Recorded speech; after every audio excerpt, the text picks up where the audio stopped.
Hello, protagonists. Talking about being promoted. If you want to be promoted from an individual contributor position to a lead position, you need to understand the differences. As a single contributor, your work is evaluated usually by how fast and how good the work is. As a lead, your work will be evaluated differently.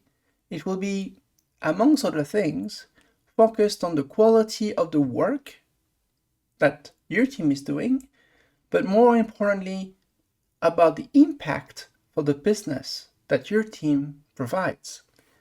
And your goal as a lead is to optimize the resource allocation allocated to your team to drive the maximum value for the organization. What does this mean? It means that your goal is to take care of your team, making sure they can work in good conditions, they can work, faster, better, provide great quality work. But more importantly, you have to be able to articulate to your management why this work matters. What KPIs needs to be taken into account? Why would someone care? For instance, recently we had a community management team in the company I work for. And I renamed it to community development because I thought it will help the team and the leads and the people in this team to understand that the goal is not to manage a community, it's to grow it, right? So we want to develop the community. That mindset, right, should come from the lead themselves. They need to think about why do their team matter? Why all is this work matter? And how do you measure progress? Right now, a lot of companies are talking about budgeting. When you ask for budget for your team,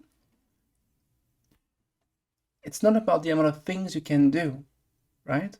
If you give me more money, more people, more resources, I can do a lot more things. The company doesn't really care about you doing more things. The company cares about the outcomes that will come from this resource allocation. So when you're asking for budget, focus more on what are you able to deliver. And you will find out that the more articulated and smart your logic is, that explains what you can achieve, the easier it will get for you to get resources. The way companies work is not, oh, we have X resources and we want to do the best with it. It's more, there's a great opportunity to have a great impact and let's allocate resource to it.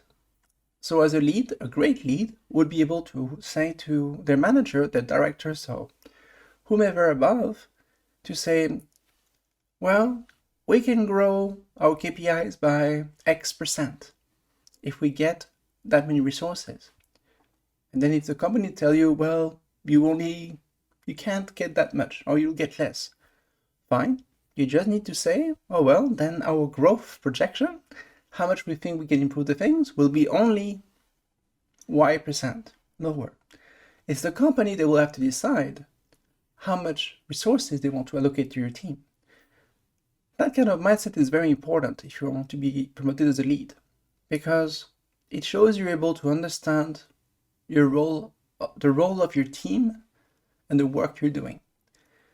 So the tricky part is to be able to do the work you need to do, day-to-day tasks, while still being able to think about those a bit more strategic thinking about your own discipline, and you're able to demonstrate to your own manager. Your manager will want you to work, to deliver the maximum result, maximal impact for your work, right? But it's up to you to find the best way to allocate your time and prioritize accordingly. And that's actually an opportunity for you to learn one of the other skills is very important as a lead, prioritization. A single contributor is evaluated on the quality of the work. A great lead is evaluated on how they prioritize the things that needs to happen. Because you will find out very quickly that as a lead, director, or whatever role above that, you get a lot more work. It's impossible to do the work that will be given to you or that you think that should be done. And the hardest part is just to learn how to let go and saying, yeah, we have 5,000 things to do, but they're going to do those 3 things this month, not more. This is extremely difficult.